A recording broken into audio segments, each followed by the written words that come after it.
नमस्कार, मैं Neetu Dabas government senior secondary school Muchhedi Faridabad से। बच्चों, आज हम करेंगे भूगोल कक्षा 11वीं का चैप्टर नंबर 7 भू आकृतियाँ और उनका विकास।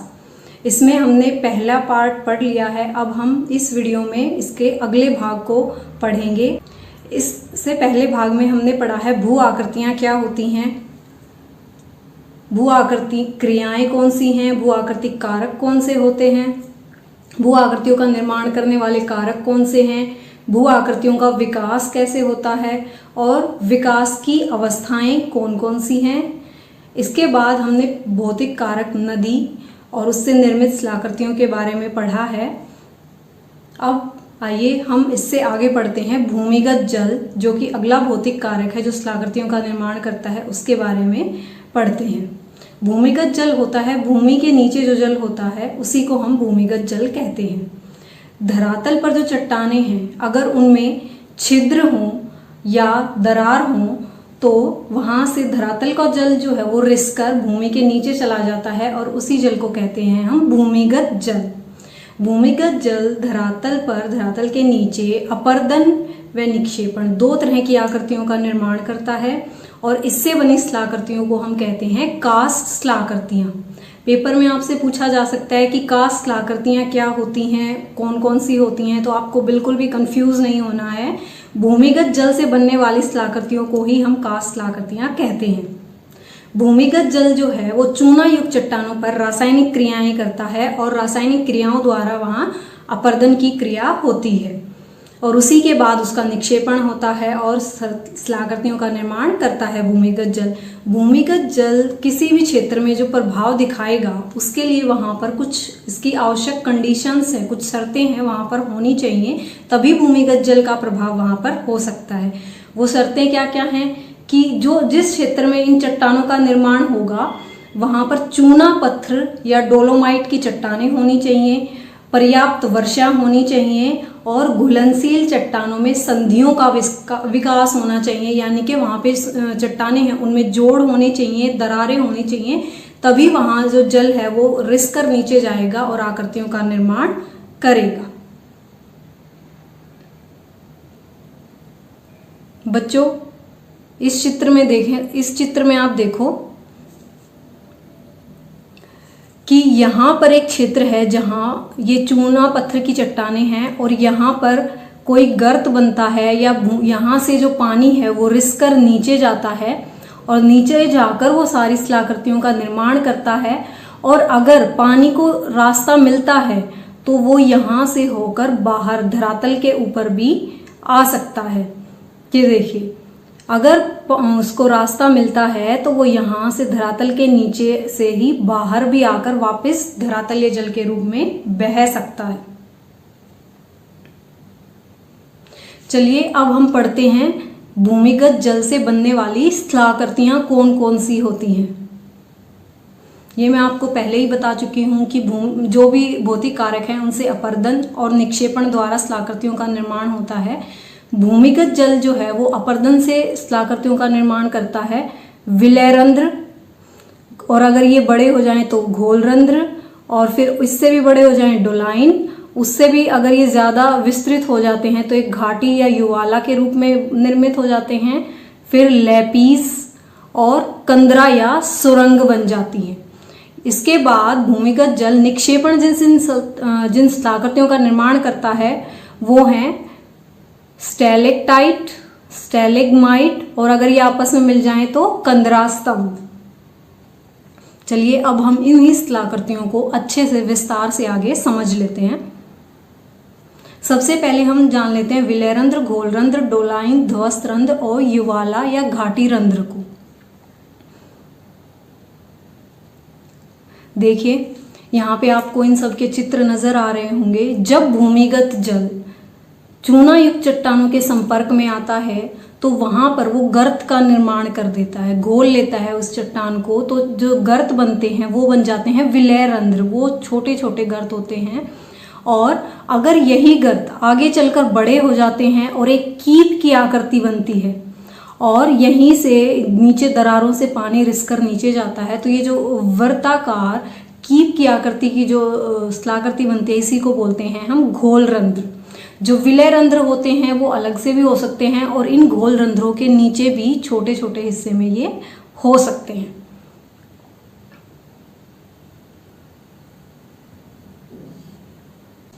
चलिए बच्चों, अब हम पढ़ लेते हैं विलय रंध्र, घोल रंध्र, डोलाइन, ध्वस्त रंध्र और युवाला या घाटी रंध्र को।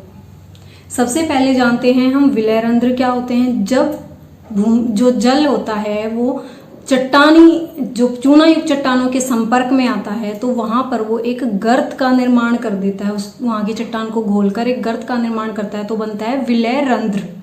और जब ये गर्त धीरे धीरे बड़े होते जाते हैं तो बन जाता है एक वृत्ताकार आकृति और यहीं से जल रिस कर नीचे जाता है तो ये एक कीप की आकृति नजर आती है, इसी को बोलते हैं हम घोल रंध्र।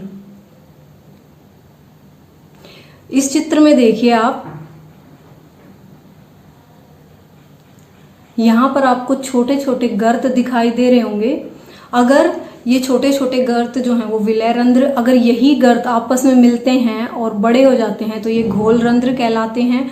और जब छोटे छोटे घोल रंध्र आपस में मिलते हैं, कई सारे घोल रंध्र आपस में मिलते हैं तो वो एक और बड़ी आकृति का निर्माण करते हैं, इसको हम कहते हैं डोलाइन। क्या कहेंगे इसको? डोलाइन। और अगर कई सारे डोलाइन आपस में मिल जाते हैं यानी उनका अपर्दन होता रहता है तो वो आसपास का क्षेत्र पूरा कट जाता है तो एक बहुत ही विस्तृत घाटी या एक बड़े गर्त का निर्माण होता है, इसी को कहते हैं हम युवाला या घाटी रंध्र।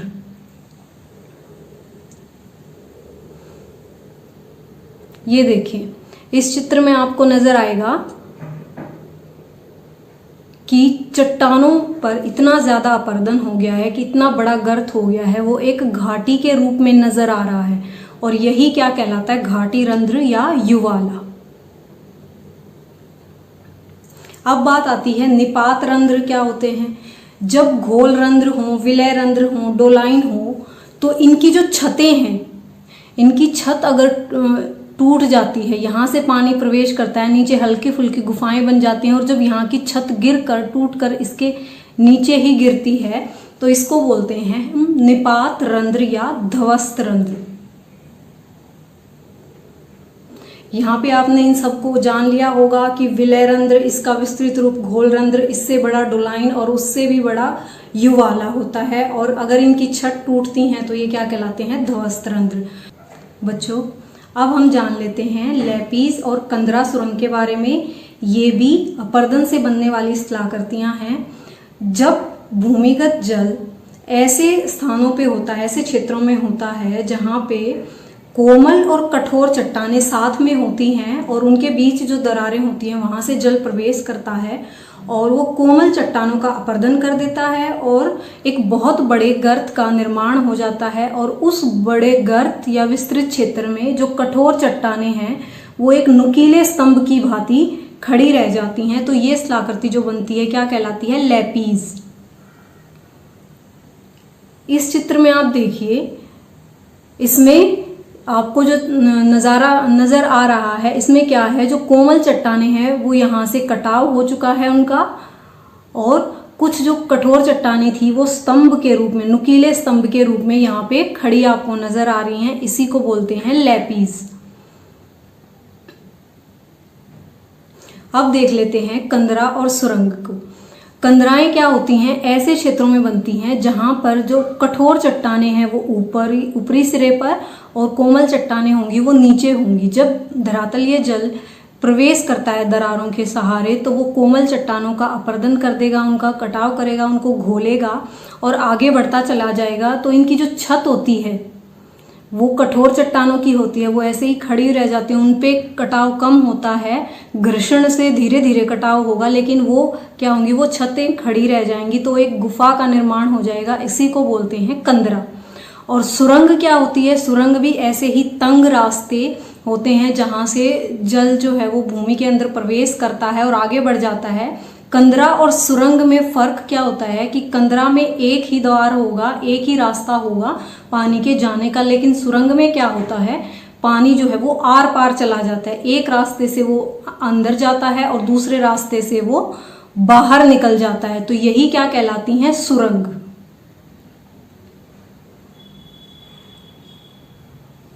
अब हम जान लेते हैं भूमिगत जल से बनने वाली निक्षेपणात्मक शिलाकृतियों को।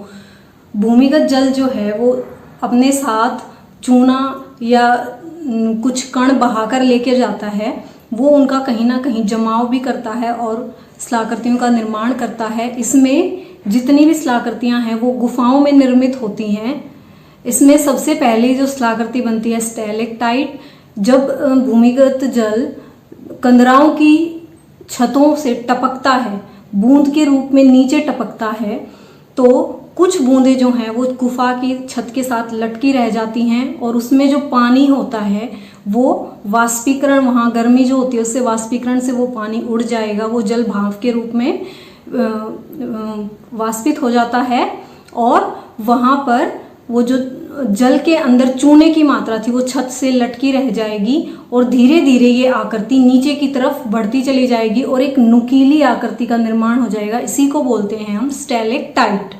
और जो भूमिगत जल है वो गुफाओं में छत से नीचे टपकता है और इसके तल पर टपकता है, तो वो जल की बूंदें यहाँ भी सेम प्रोसेस होगी। जो पानी है वो वाष्पित हो जाएगा और जो चूना है वो उसमें जमता रहेगा और ऊपर की तरफ बढ़ना शुरू हो जाएगा। ये कहलाएगा स्टैलेगमाइट। ये कहलाएगा स्टैलेगमाइट। अब जब ये दोनों आपस में मिलते हैं, स्टैलेक्टाइट और स्टैलेगमाइट जब आपस में मिल जाते हैं, जब आपस में मिलते हैं तो क्या बनाते हैं? ये एक स्तंभ का निर्माण करते हैं। इसी को बोलते हैं हम कंदरा स्तंभ।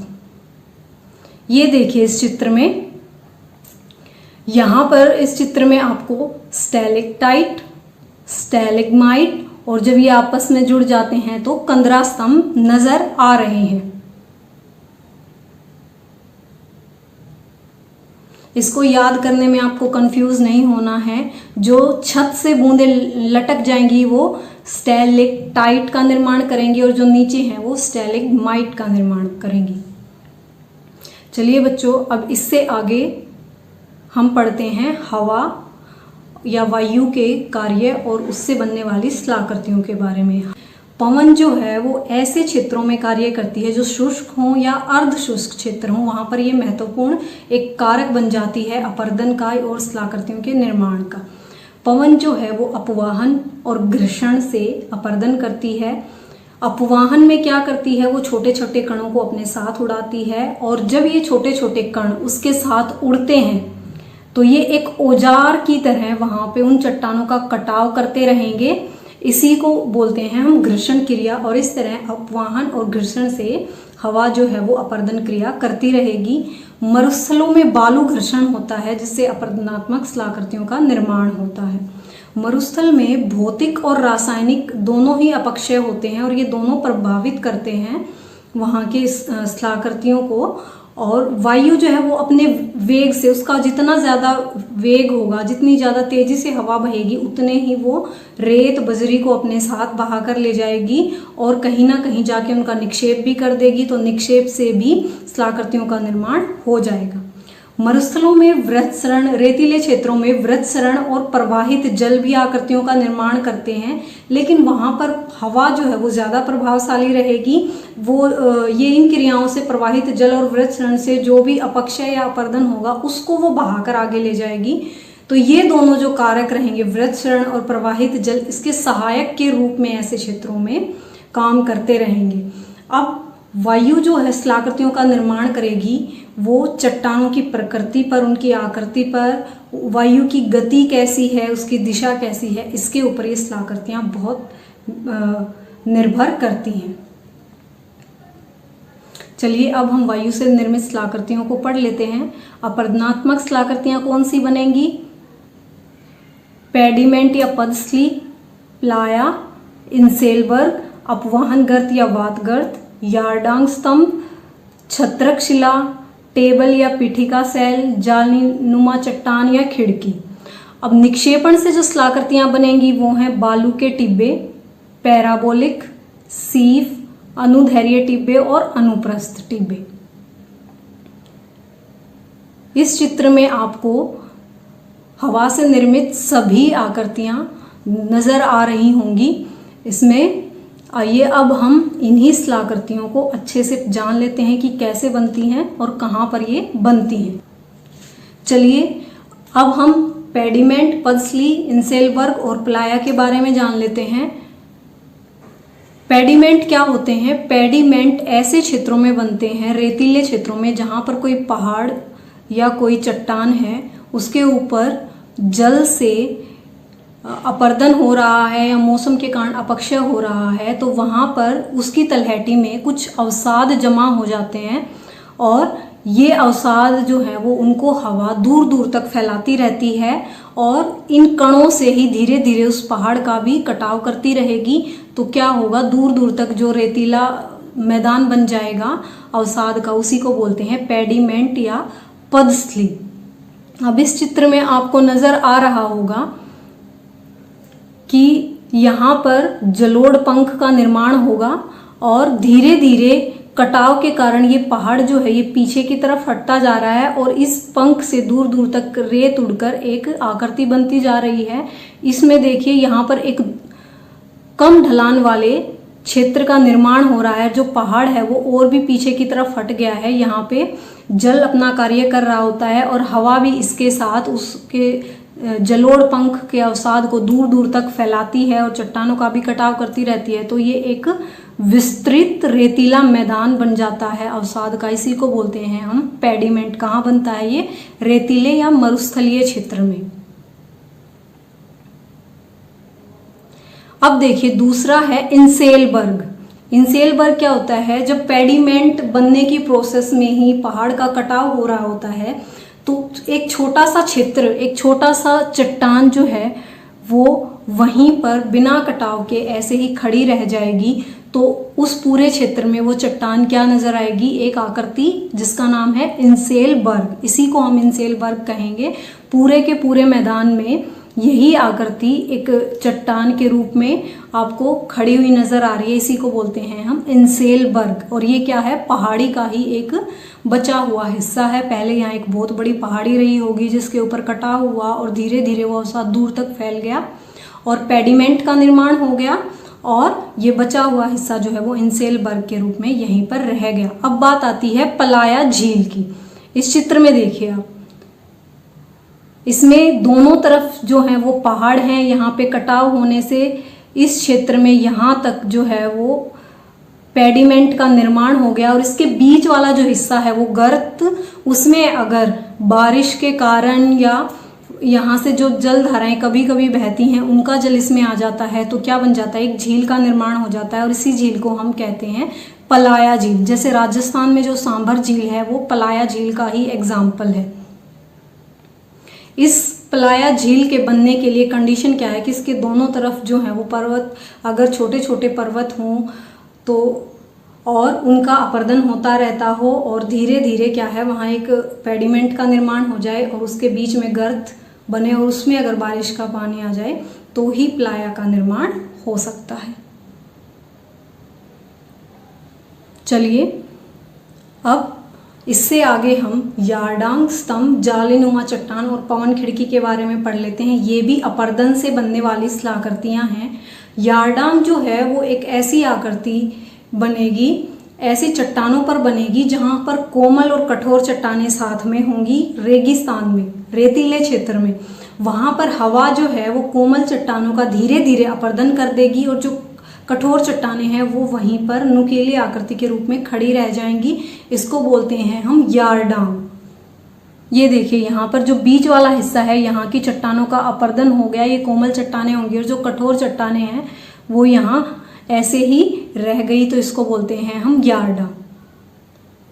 हमने भूमिगत जल से लैपीज पढ़ा था। लैपीज और यारडांग दोनों ही एक जैसी लगेंगी आपको, लेकिन इनका फर्क ये है कि वो भूमिगत जल से निर्मित होती हैं लैपीज, और यारडांग जो हैं वो हवा के द्वारा रेतीले क्षेत्र में निर्मित होती हैं। अब बात आती है स्तंभ की।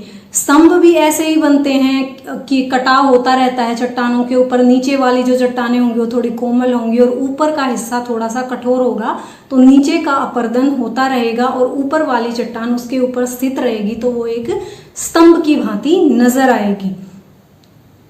इस चित्र में देखिए, ये यहाँ पर आपको एक अलग से ही एक पिलर जैसा नजर आ रहा है। ये क्या है? स्तंभ है। इसके बाद जालीनुमा चट्टान है। इस चित्र में देखिए आप, हवा जो है उसके साथ छोटे छोटे रेत के कण, धूल कण, कंकड़, बजरी, जितना वो अपने साथ उड़ा कर ले जा सकती है, कुछ मीटर की हाइट तक वो उड़ाती है उसको। और यही जो कण होते हैं वो आसपास की जो अवसादी चट्टानें हैं या कोमल चट्टानें हैं उनको घिसते रहते हैं।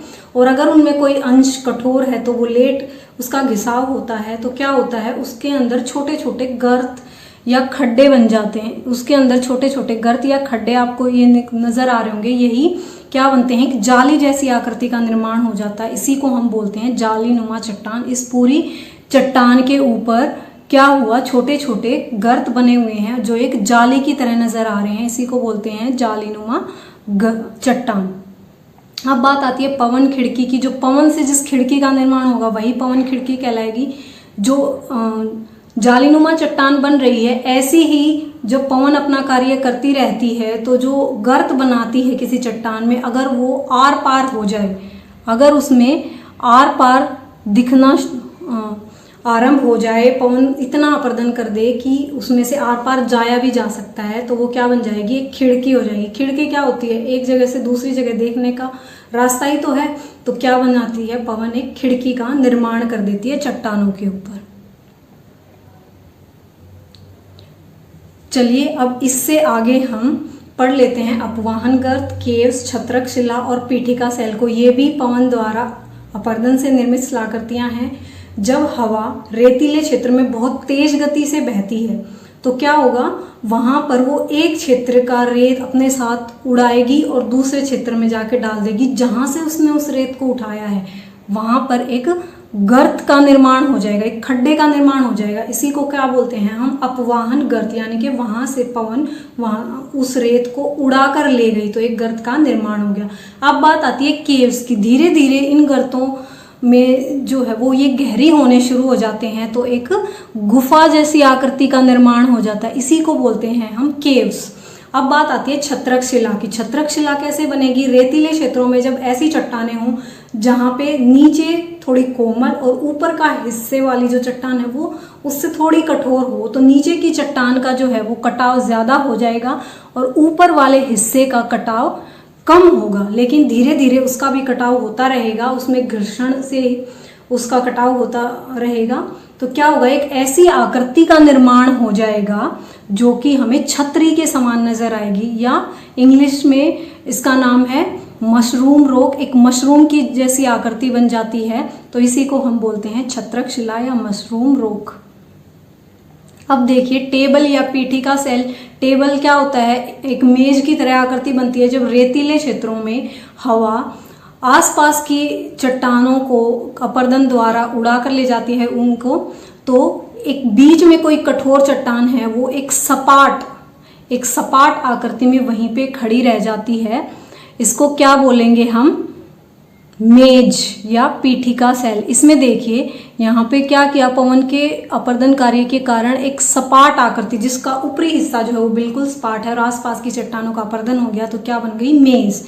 और अगर ये बहुत बड़ी दूर दूर तक फैली हुई है सपाट हिस्से वाला, तो इसको हम पठार बोल देते हैं। और अगर ये छोटी रह जाती हैं, ये छोटी छोटी आकृतियां बनती हैं सपाट वाली, तो इसको हम बूटी भी बोल देते हैं। चलिए इतना हमने पढ़ा है। अब इससे आगे हम इस रेत के कारण जो निक्षेपण से आकृतियां बनती हैं उनको और पढ़ लेते हैं।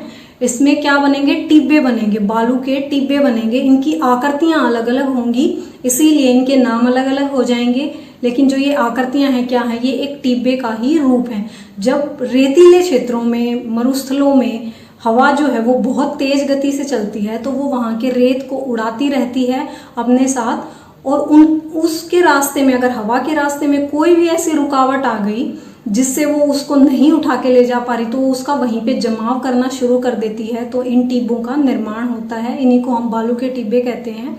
अगर हवा इन जमाव को अपनी दिशा के समांतर जमा करती है, यहाँ पे देखिए यहाँ से हवा बह रही है तो अपनी दिशा के साथ साथ इसने इस जमाव को कर दिया है, जमा कर दिया उस रेत को, तो ये कहलाएंगे टिब्बे।